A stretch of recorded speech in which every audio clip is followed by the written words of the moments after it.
Bismillahirrahmanirrahim. Assalamualaikum warahmatullahi wabarakatuh. Segala puji kita tujukan kehadirat Allah Subhanahu wa Ta'ala. Selawat dan salam kepada Nabi kita, Nabi besar Muhammad sallallahu alaihi wasallam. Alhamdulillah, kita sebagai hamba Allah yang diciptakan oleh Allah untuk mengabdi kepadanya. Sebagaimana firman Allah, "Wa ma khalaqtul jinna wal ins illa liya'budun." Tidaklah aku ciptakan jin dan manusia kecuali untuk mengabdi, menyembah kepada aku.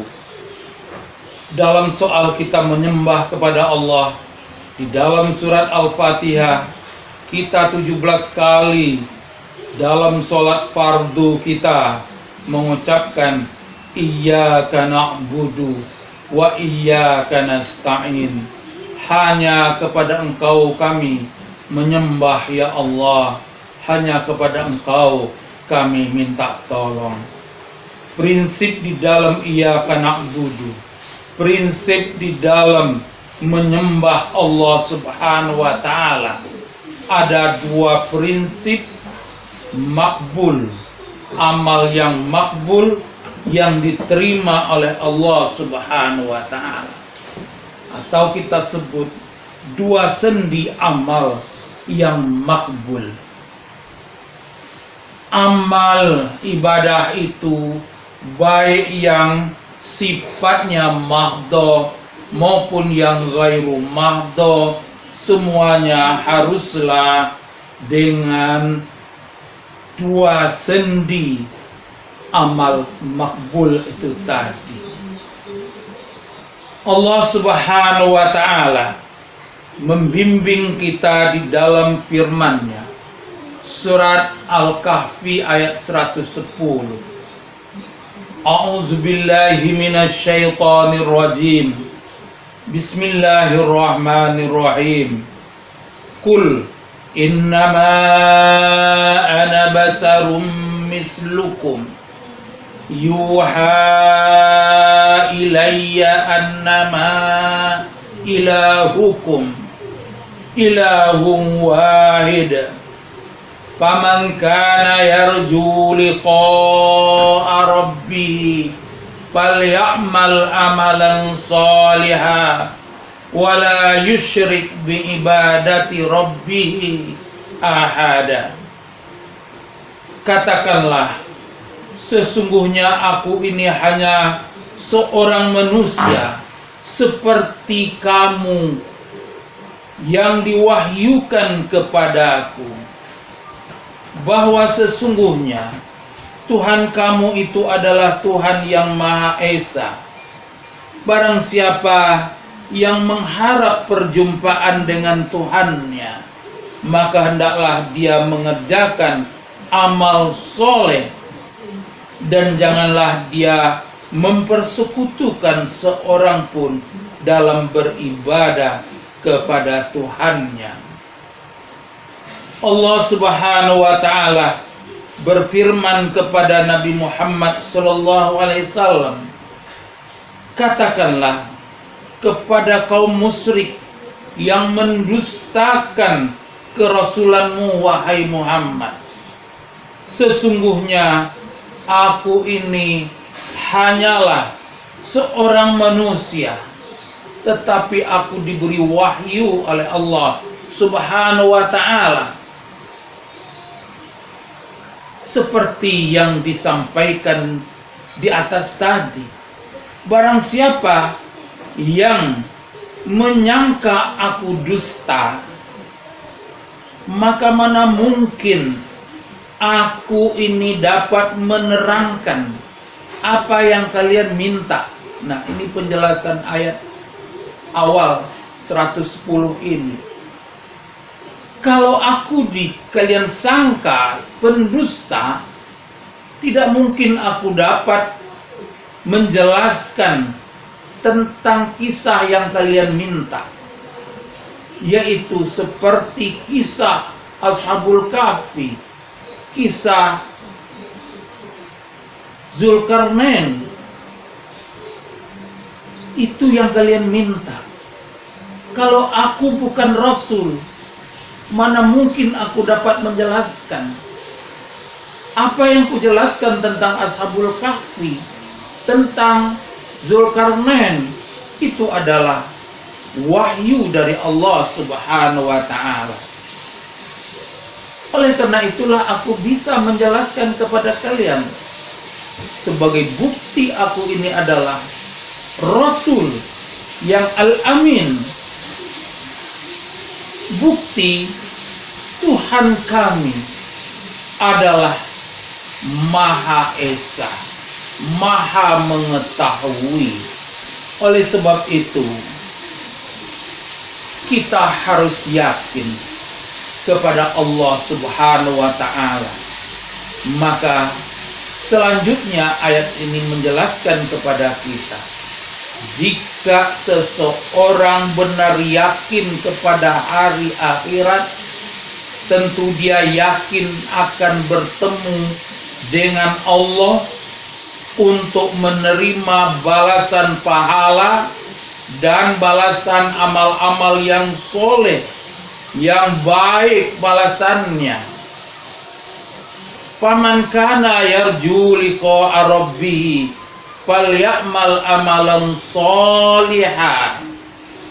Barang siapa yang menghendaki perjumpaannya dengan Tuhannya untuk menerima pahala dan menerima balasan yang baik dari Allah, maka hendaklah dia melakukan amal soleh. Maka dua sendi amal soleh yang makbul, amal yang diterima oleh Allah Subhanahu wa ta'ala, adalah ikhlas, sendi yang pertama. Yang kedua adalah harus benar sesuai dengan syariat yang disampaikan oleh Rasulullah Sallallahu Alaihi Wasallam. Mana keluar dari itu? Keluar dari ikhlas, tidak benar sesuai dengan syariat yang dibawa oleh Rasulullah, maka amal kita itu tidak akan dikabulkan oleh Allah Subhanahu wa ta'ala, maka menjadi sia-sia amal kita. Nabi kita, Nabi besar Muhammad sallallahu alaihi wasallam bersabda, hadis yang diriwayatkan oleh Imam Ahmad, ana khairus syuraka faman amila amalan asyaraka bihi ghairi fa ana bari'um minhu wa huwa lillazi asyaraka. Aku adalah sebaik-baik serikat barang siapa yang melakukan suatu amal sedang dia menyekutukan aku dengan yang lain dalam melakukan amalnya itu, maka aku berlepas diri dari amal mereka itu. Amal itu bagi orang yang disekutukannya. Riwayat Imam Ahmad. Dalam hadis yang lain yang juga diriwayatkan oleh Imam Ahmad, Nabi bersabda, inna akhwafa alaikumus syirkul asghar. Qalu wa masyirkul asghar ya Rasulullah?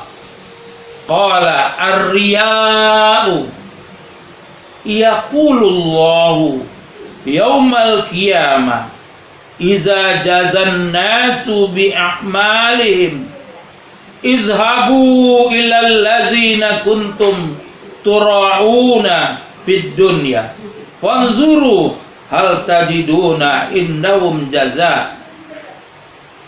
Perkara yang paling aku takutkan menimpa kalian ialah syirik kecil.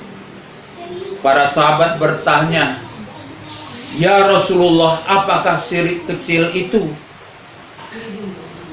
Nabi bersabda, "Riya pada hari kiamat, tatkala manusia dibalas sesuai dengan amalnya, Allah berfirman, pergilah kalian kepada orang-orang yang dahulu ketika di dunia kamu beramal karena ingin dilihat oleh mereka.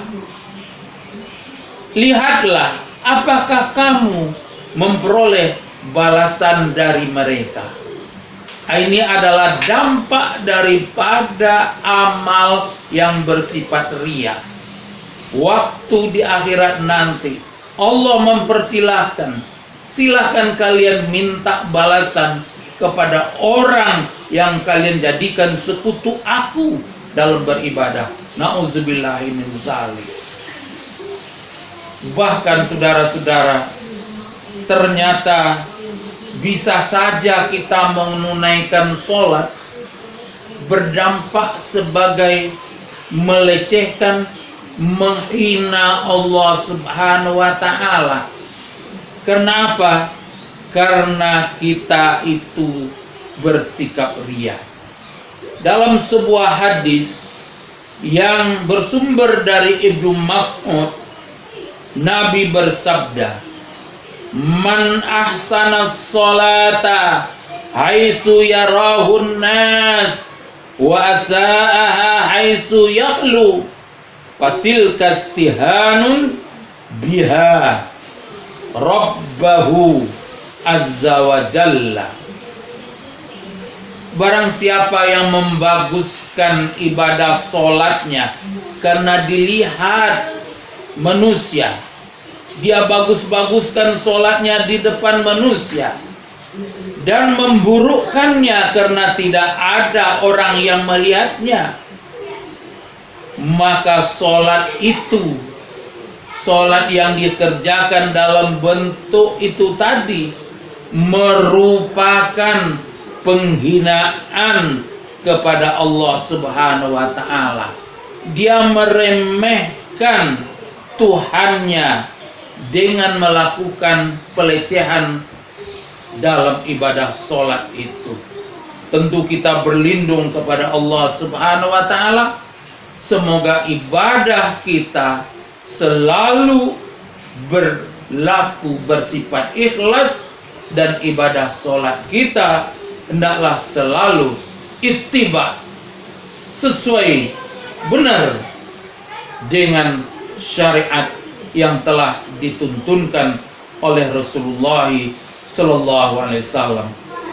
Demikian, semoga menjadi pegangan kokoh bagi kita di dalam kita menunaikan seluruh amal ibadah kita kepada Allah Subhanahu wa ta'ala. Semoga amal kita makbul, diterima oleh Allah Subhanahu wa ta'ala. Billahi taufiq wal hidayah. Walhamdulillahi rabbil alamin. Wassalamualaikum warahmatullahi wabarakatuh.